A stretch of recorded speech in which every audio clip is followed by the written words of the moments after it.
시청자 여러분 안녕하십니까? VOA 뉴스투데이 시작합니다. 올해 미한동맹 70주년을 맞아 최근 출범한 118대 미국 의회에서는 미국과 한국 간의 동맹 강화에 대한 중요성이 강조되고 있습니다. 하원 외교위원장은 미한동맹 70주년은 양국 관계의 이정표가 되는 중요한 시점임을 강조했고, 코리아 코커스 공동의장인 민주당의 아미베라 의원은 포괄적인 동반자 관계로 발전한 미한동맹은 그 어느 때보다 중요해졌다고 밝혔습니다. 첫 소식 이조은 기자가 보도합니다. 미국 하원 외교위원장에 내정된 공화당의 마이클 맥카우 의원은 올해 70주년을 맞은 미한동맹에 대해 오랫동안 지속되는 우리 동반자 관계의 이정표라고 말했습니다. 맥카우 의원은 지난 7일 VOA에 보낸 이메일 답변을 통해 이같이 밝히면서 동맹국이자 깊은 유대를 가진 민주주의 국가로서 우리의 우정은 북한과 다른 적대국들의 위협에 계속 강하게 맞설 것이라고 강조했습니다. 하원 군사위원장에 내정된 공화당의 마이크 로저스 의원도 5일 VOA에 미한동맹 70주년을 기념하는 가운데 동맹국인 한국에 대한 미국의 강력한 지지를 거듭 확인하고 싶다고 밝혔습니다. 그러면서 우리 양국은 북한에 지속되는 공격에 계속 굳건히 맞설 것이라고 강조했습니다. 의회 내 코리아 코커스 공동의장인 민주당의 아미베라 의원도 VOA에 미한동맹 70주년 축하 메시지를 보냈습니다. 베라 의원은 한국에 있는 친구들과 함께 미한동맹 70주년을 축하할 수 있게 돼 뿌듯하다며 미한동맹은 인도태평양 평화와 번영의 중심 역할을 해왔다고 말했습니다. 특히 미한동맹은 한국전쟁의 필요에 의해 탄생했고 민주주의적 원칙에 대한 우리 공동의 의지로 강화됐다면서 그 이후 강력한 경제, 안보, 과학, 문화적 유대를 가진 포괄적인 동반자 관계로 발전해왔다고 밝혔습니다. 지난 회기 하원 외교위 아테소 위원장을 맡았던 베라 의원은 우리가 21세기의 가장 큰 도전 중 일부에 직면하면서 미한동맹은 그 어느 때보다 중요해졌다면서 한국의 카운터파트들과 계속 협력해 평화롭고 번영하며 회복력 있는 인도태평양을 발전시키기 위해 양국 관계를 더욱 심화시키길 고대한다고 밝혔습니다. 지난 3일 출범한 118대 미국 의회에선 공화당이 하원을 장악함에 따라 하원 모든 상임위원회 위원장이 공화당 의원들로 교체됩니다. 다만 하원의장 선출이 늦어지면서 모든 일정이 지연됨에 따라 공식적인 위원장직 임명은 이번 주 이뤄질 예정입니다. VOA 뉴스 이조은입니다. 북한 김정은 국무위원장이 최근 전원회의에서 핵탄 보유량을 기하급수적으로 증대할 것이라고 공언한 것은 비현실적이라는 전문가의 지적이 제기됐습니다. 국제원자력기구 IAEA 사무차장을 지낸 올리 하이노넨 스팀슨 센터 특별연구원은 9일 VOA에 김 위원장이 언급한 핵분열 물질의 기하급수적 증대가 무엇을 의미하는지 알 수 없지만 핵 관련 산업에서 증가는 보통 점진적으로 일어난다면서 이같이 지적했습니다. 하이노넨 연구원은 또 핵탄두 생산을 위해선 플루토늄과 고농축 우라늄 등 충분한 핵 분열 물질은 물론 탄두 제조 기술과 비용, 긴 시간을 요한다면서 실질적 핵 보유 국가인 인도와 파키스탄이 연간 5개에서 6개의 추가 핵탄두 생산이 가능한 것으로 추산되는 가운데 이들 국가보다 절대적으로 재원이 부족한 북한이 이를 능가하는 것은 비현실적이라고 지적했습니다.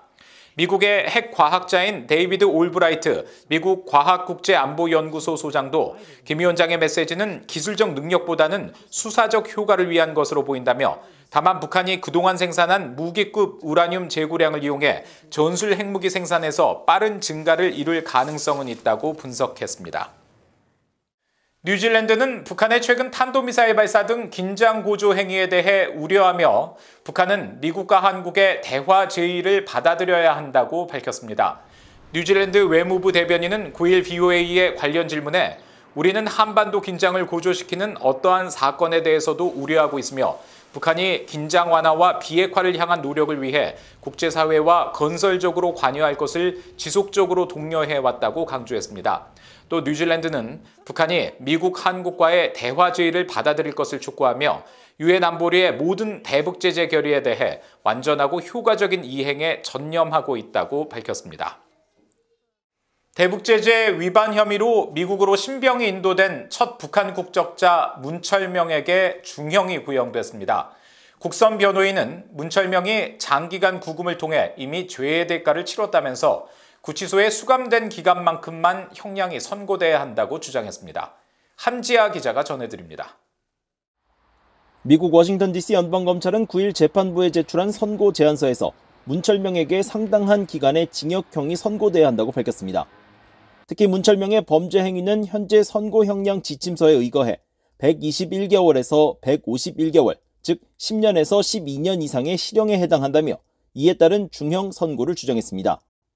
2013년부터 말레이시아에서 무역 업무를 했던 문철명은 미국의 금융 시스템을 이용해 북한에 사치품을 제공하는 등 각종 불법 행위를 저지른 혐의로 2021년 3월 말레이시아에서 미국으로 신병이 인도됐으며 오는 20일 최종 선고를 앞두고 있습니다.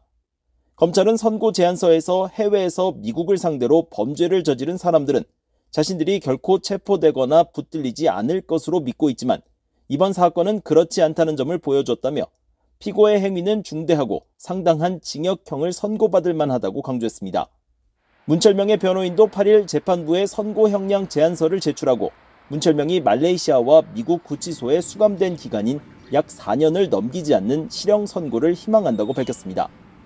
변호인은 문철명이 형량 합의를 통해 감형 조건을 채웠다는 점과 유사한 범죄로 기소된 외국인 대부분이 1년 이하의 징역을 선고받은 과거 판례를 들며 문철명에게 4년 이하의 징역형이 선고돼야 한다고 주장했습니다. 이와는 별도로 문철명이 워싱턴 DC 구치소에 머물면서 신종 코로나 바이러스에 2차례 감염된 사실과 언어 차이로 다른 사람과 거의 소통하지 못한 점, 암 환자인 자신의 부인과 오랜 기간 연락을 하지 못한 사실 등을 양형에 참작해 줄 것도 요청했습니다. 재판부는 검찰과 변호인이 제출한 문건을 토대로 최종 형량을 정할 예정이지만 어떤 형량을 내릴지 현재로선 알 수 없습니다.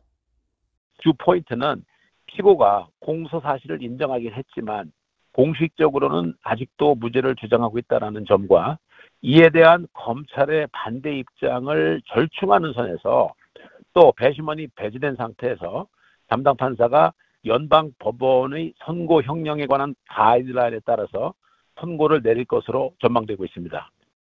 재판부가 검찰의 주장을 받아들여 중형이 선고된다면 문철명은 연방교도소에서 남은 기간을 복역해야 합니다. 하지만 변호인단의 요구가 수용될 경우 문철명은 연방이민국으로 신병이 옮겨져 추방 절차를 밟게 됩니다. VOA 뉴스 함지아입니다. 국제인권단체인 국제앰네스티가 새해를 맞아 한국과 북한, 미국 정부에 북한 인권 개선을 위한 노력을 강화할 것을 촉구했습니다. 세계 150여 나라의 인권 상황을 감시하는 국제앰네스티는 8일 VOA에 보낸 공식 성명을 통해 북한 당국이 주민들에 대한 경제활동과 정보 접근 규제를 강화해 인권을 심각하게 악화시키고 있다며 새해에는 이런 탄압을 끝내야 한다고 밝혔습니다. 또 역대 북한 인권 문제에 관한 한국 정부의 입장은 정권에 따라 달라졌다면서 북한 인권 문제는 인권 그 자체로 객관적 관점으로 접근해야 하며 북한 인권을 인권 문제가 아닌 정치적 도구나 정치적 걸림돌로 인식하는 접근 방식은 바람직하지 않다고 지적했습니다. 국제 앰네스티는 또 북한의 인권 상황에 대한 북한 당국의 태도 변화를 돕기 위해서는 국제 관심이 필수적이라면서 미국 정부도 북한과의 대화 기회 창출에 더 적극적으로 나서는 한편 인권 문제를 최우선 의제로 포함해야 한다고 촉구했습니다. 신종 코로나 바이러스 팬데믹 직전 북한을 탈출해 자유세계로 향하는 일가족 5명의 여정을 그린 다큐멘터리 영화가 세계 유명 영화제 경쟁 부문에 진출했습니다.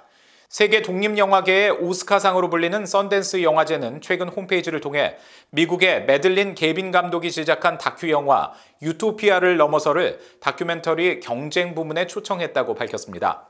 이 작품은 신종 코로나 바이러스 감염증 발생 직전인 2019년 북한을 탈출한 일가족 5명의 자유를 향한 험난한 여정과 이들을 돕는 한국 갈렙 선교회, 김성은 목사 등의 이야기로 썬댄스 영화제는 지구상에서 가장 억압적인 장소 중 한 곳을 낙원으로 믿고 자란 이들의 자유를 향한 탈출 여정을 긴장감 있는 시선으로 따라가고 있다고 소개했습니다.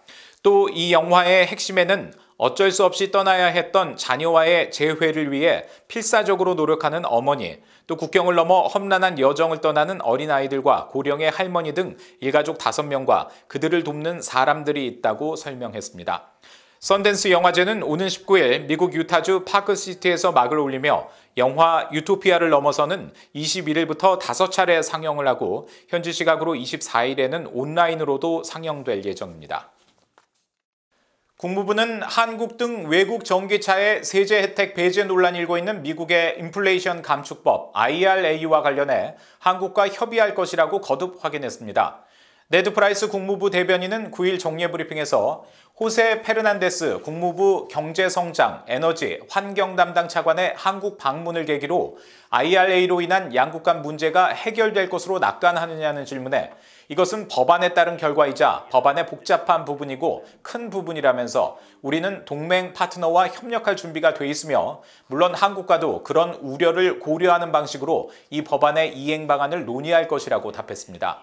앞서 국무부는 페르난데스 차관이 9일부터 11일까지 한국을 방문해 정부 고위관리와 다른 관계자들과 만나 공급망 복원력과 청정 에너지 전환과 기후변화, 핵심 첨단 기술 보호와 증진 등 가장 시급한 글로벌 과제 중 일부에 대한 협력을 논의할 예정이라고 밝힌 바 있습니다. 일부 한국 언론은 페르난데스 차관이 방한 기간 한국 정부 관계자와 IRA의 세부 규정을 논의할 것이라고 전망했습니다. 이상으로 VOA 뉴스투데이를 마칩니다. 시청해주신 여러분 고맙습니다.